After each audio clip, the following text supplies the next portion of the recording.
Hey everyone, I am Neha. Welcome to our YouTube channel exam topper.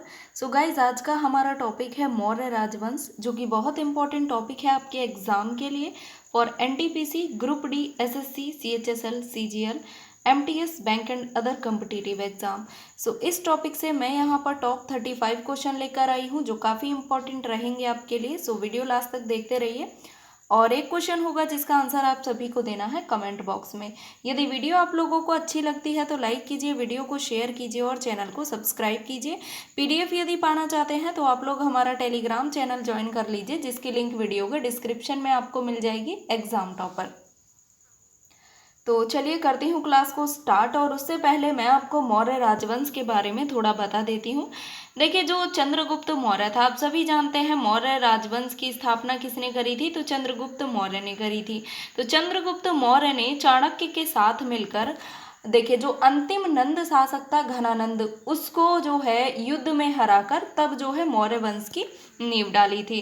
देखिए, जो मौर्य वंश था, ये भारत का एक शक्तिशाली प्राचीन राजवंश था, जिसने करीब भारत पर 137 वर्षों तक राज्य करा है। याद रखिएगा, करीब 137 वर्षों तक राज्य किया है मौर्य राजवंश ने। और मैंने अभी आपको बताया, इसकी स्थापना चंद्रगुप्त मौर्य और उनके मंत्री चाणक्य, जिनको कौटिल्य और विष्णुगुप्त के नाम से भी जाना जाता है, उन्होंने करी थी।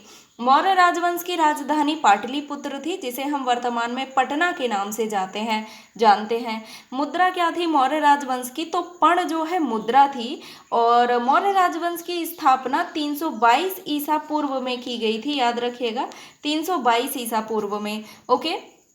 और देखिए, 316 ईसा पूर्व तक जो है मौर्य वंश ने पूरे उत्तरी पश्चिमी भारत पर जो है अपना अधिकार कर लिया था। 316 ईसा पूर्व में मौर्य वंश ने जो है पूरे उत्तरी पश्चिमी भारत पर अपना अधिकार कर लिया था। और सबसे जो इम्पोर्टेंट यहाँ पर रहता है वो है सम्राट अशोक। तो सम्राट अशोक एक बहुत ही महान शासक रहे हैं मौर्य वंश के, और इन्हीं के कारण ही मौर्य साम्राज्य जो है इतना फेमस है कि पूरा विश्व प्रसिद्ध है। समझ रहे हैं ना? ये जो है सम्राट अशोक के कारण। तो इतने फैक्ट हैं जो आप लोगों को जानने बहुत ज़रूरी थे, और बाकी मैं सभी क्वेश्चन आपको डिटेल और इम्पोर्टेंट फैक्ट के साथ कराऊंगी। सो वीडियो को लाइक ज़रूर कर दीजिएगा। देखेंगे फर्स्ट क्वेश्चन, इंडिका नामक पुस्तक के लेखक कौन है? वेरी वेरी इंपॉर्टेंट क्वेश्चन, और एग्जाम में हर बार क्वेश्चन रिपीट होता है किसी ना किसी एग्जाम में। So Megasthenes is the right answer. याद रख लीजिएगा, इंडिका के जो राइटर थे वो थे मेगास्थनीज। अब आप जान लीजिए कि मेगास्थनीज कौन था। तो देखिए, ये एक ग्रीक लेखक था जो मेगास्थनीज था, और ये एक यूनान का राजदूत था जो कि चंद्रगुप्त मौर्य के दरबार में आया था। इंडिका जो बुक इसके द्वारा लिखी गई थी, इसमें क्या है? तो देखिए, मौर्यकालीन भारत का एक लेख है जो इंडिका है। याद रखिएगा, करेक्ट। और चलिए नेक्स्ट क्वेश्चन देखेंगे। मौर्य वंश के तत्काल बाद किस वंश ने आकर मगध राज्य पर शासन किया? देखिए, जैसे ही मौर्य वंश का अंतिम शासक बृहद्रथ का शासन जो खत्म हुआ, तो उसके तत्काल बाद किसका शासन हुआ था? तो वो हुआ था शुंग वंश का।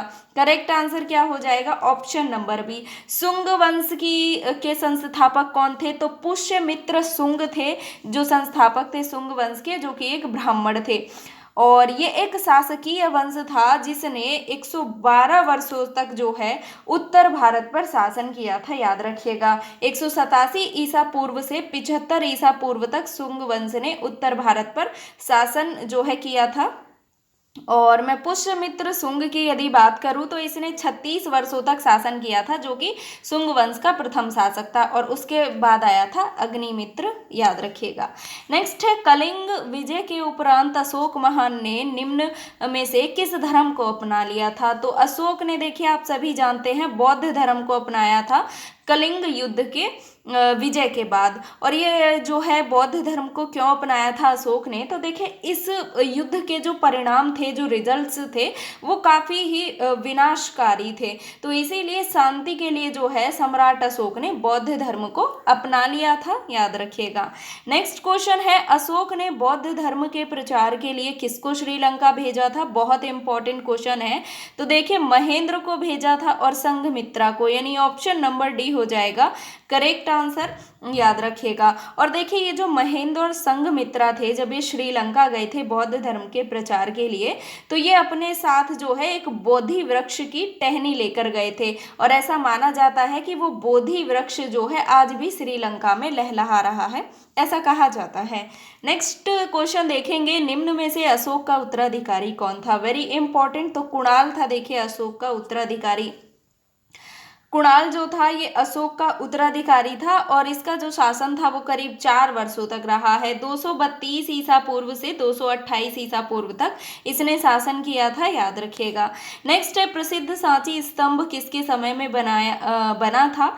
तो आप सभी जानते हैं ये बना था अशोक के समय में, ऑप्शन नंबर हो जाएगा सी। और देखिए जो अशोक था ना, ये जो है मौर्य वंश का एकमात्र ऐसा राजा था जिसने सबसे ज्यादा वर्षों तक शासन किया, करीब 37 ईयर्स तक जो है शासन किया था। 269 ईसा पूर्व से 232 ईसा पूर्व तक इसने शासन किया था। और जो सांची का जो स्तूप की हम बात कर रहे हैं, स्तंभ की बात कर रहे हैं, ये कहाँ है? तो देखिए ये मध्य प्रदेश में है, और सांची में जो है असंख्य बौद्ध संरचनाएं जो है पाई जाती हैं, याद रखिएगा। नेक्स्ट, सम्राट अशोक जो था ये किसका पुत्र था? तो आप सभी जानते हैं सम्राट अशोक जो था ये बिंदुसार का पुत्र था, ऑप्शन नंबर बी हो जाएगा करेक्ट आंसर। और जो बिंदुसार की यदि मैं बात करूं तो इसने करीब 28 वर्षों तक शासन किया था, और इसका शासन काल था 298 ईसा पूर्व से 271 ईसा पूर्व, यानी कि जो सम्राट अशोक था वो चंद्रगुप्त मौर्य का पोता था, याद रखिएगा। नेक्स्ट क्वेश्चन है, मौर्य वंश के शासन के दौरान स्थानिक कौन था? तो यहाँ पर जिला प्रशासन जो है करेक्ट आंसर हो जाएगा, याद रखिएगा। नेक्स्ट है, मौर्य साम्राज्य की स्थापना किसने की थी? देखिए आपको बता चुकी हूँ, मौर्य साम्राज्य की स्थापना करी थी चंद्रगुप्त मौर्य ने, और चाणक्य के साथ मिलकर जो है करी थी, ओके, 322 ईसा पूर्व में, करेक्ट। नेक्स्ट क्वेश्चन देखेंगे, किस स्थान के निकट प्रसिद्ध कलिंग युद्ध लड़ा गया था? देखिए इतना प्रसिद्ध है कि हम लोग आज तक पढ़ रहे हैं इस युद्ध को। तो धौली स्थान के निकट जो है हुआ था प्रसिद्ध कलिंग युद्ध, जो कि सम्राट अशोक, देखिए पूछा जाता है किस किस के बीच हुआ था, तो सम्राट अशोक और राजा पद्मनाभन के बीच जो है ये युद्ध लड़ा गया था 261 ईसा पूर्व में, जो कि वर्तमान उड़ीसा में देखिए पड़ता है ये जगह, याद रखिएगा। नेक्स्ट है, कलिंग युद्ध की विजय तथा क्षत्रियों का वर्णन अशोक के किस शिलालेख में है? तो ये 13वें शिलालेख में है, याद रखिएगा, option number D. Next question देखेंगे, निम्न में से वह व्यक्ति कौन है जिसका नाम देवानाम प्रियदर्शी? देखिए हुआ नहीं होगा, यहाँ पे वह व्यक्ति होगा, तो देखिए यहाँ पर चंद्रगुप्त मौर्य हो जाएगा, option number B. Sorry Ashoka होगा यहाँ पर, सॉरी अशोक होगा। देखिए जो अशोक थे ना, इनका जो अन्य नाम था, यानी अन्य नाम बोल लीजिए, या फिर इनका पूरा नाम था देवानान प्रिय अशोक मौर्य, ओके, याद रखिएगा सभी लोग। नेक्स्ट, किस राजा की कहानी मुद्रा राक्षस नाटक का विषय है? तो ये है चंद्रगुप्त मौर्य की कहानी।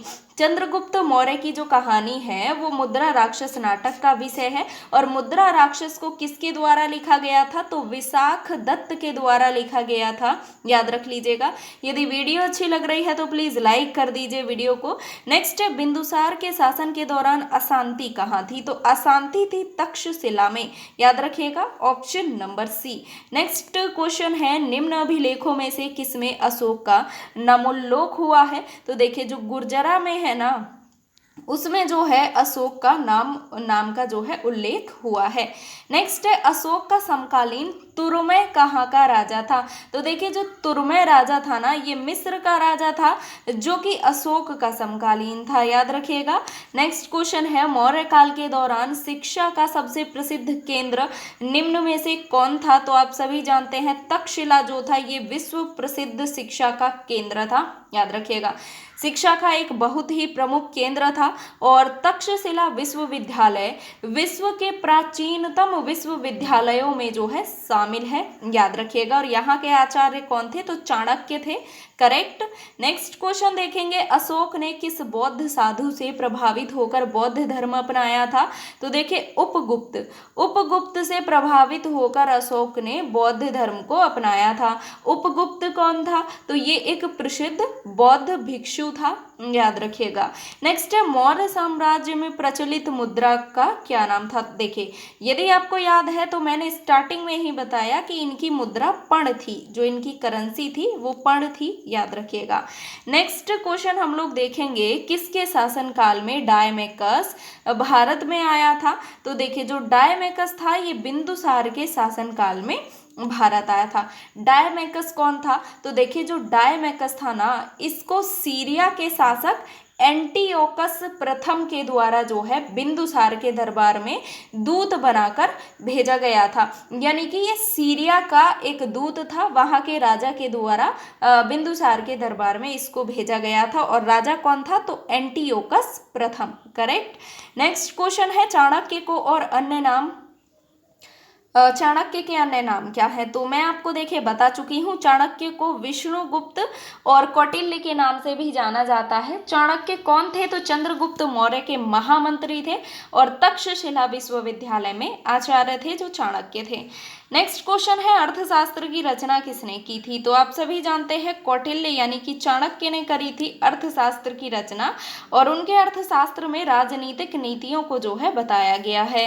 नेक्स्ट क्वेश्चन है, कौटिल्य के अर्थशास्त्र में किस पहलू पर प्रकाश डाला गया है? देखिए अभी मैंने आपको बताया राजनीतिक नीतियों को जो है बताया गया है कौटिल्य के अर्थशास्त्र में। नेक्स्ट क्वेश्चन है, अशोक के शिलालेख किस लिपि में खुदे हुए हैं? तो ब्राह्मी लिपि में खुदे हुए हैं अशोक के शिलालेख, right answer option number B यहाँ पर हो जाएगा। नेक्स्ट क्वेश्चन है, चंद्रगुप्त मौर्य ने अपने अंतिम दिन कहाँ गुजारे? तो श्रवणबेलगोला में गुजारे थे चंद्रगुप्त मौर्य ने अपने अंतिम दिन, बी ऑप्शन यहाँ पर करेक्ट आंसर हो जाएगा। नेक्स्ट है, प्रसिद्ध यूनानी राजदूत मेगस्थनीज भारत में किसके दरबार में आया था? तो ये देखिए चंद्रगुप्त मौर्य के दरबार में आया था जो मेगस्थनीज था, जिसके द्वारा इंडिका लिखी गई है। नेक्स्ट क्वेश्चन है, मौर्य काल में सीता से क्या तात्पर्य है? तो राजकीय भूमि से प्राप्त आय। देखिए जो राजकीय भूमि से जो आय प्राप्त होती है उसी का मतलब होता है सीता, याद रखिएगा ऑप्शन नंबर सी। नेक्स्ट है, कलिंग युद्ध किस वर्ष हुआ था? यदि आपने ध्यान दिया है तो मैं आपको बता चुकी हूँ 261 ईसा पूर्व में हुआ था कलिंग युद्ध, सम्राट अशोक और राजा पद्मनाभन के बीच, याद रखिएगा, जिसमें सम्राट अशोक की विजय हुई थी। नेक्स्ट क्वेश्चन है, सारनाथ में किस सम्राट का स्तंभ है? तो सारनाथ में देखिए सम्राट अशोक का स्तंभ है, ऑप्शन नंबर ए हो जाएगा राइट आंसर। नेक्स्ट क्वेश्चन है, सांची का स्तूप किसने बनवाया था? तो सम्राट अशोक ने बनवाया था सांची के स्तूप को, ऑप्शन नंबर सी। नेक्स्ट है, मौर्य वंश का अंतिम शासक कौन था? तो बृहद्रथ था मौर्य वंश का अंतिम शासक। और देखिए मौर्य वंश में कुल 10 शासक हुए हैं, मैं आपको बता देती हूँ, चंद्रगुप्त मौर्य, देन बिंदुसार, अशोक, कुणाल, दशरथ, संप्रति, सलीकशुक, देववर्मन, शतधन्वन एंड बृहद्रथ, याद रखिएगा। बृहद्रथ का जो काल था वो था 187 ईसा पूर्व से 185 ईसा पूर्व, जिसने करीब 2 वर्षों तक ही शासन किया था, याद रखिएगा। नेक्स्ट है, सांची का स्तूप किस काल व मूर्ति का निरूपण करता है?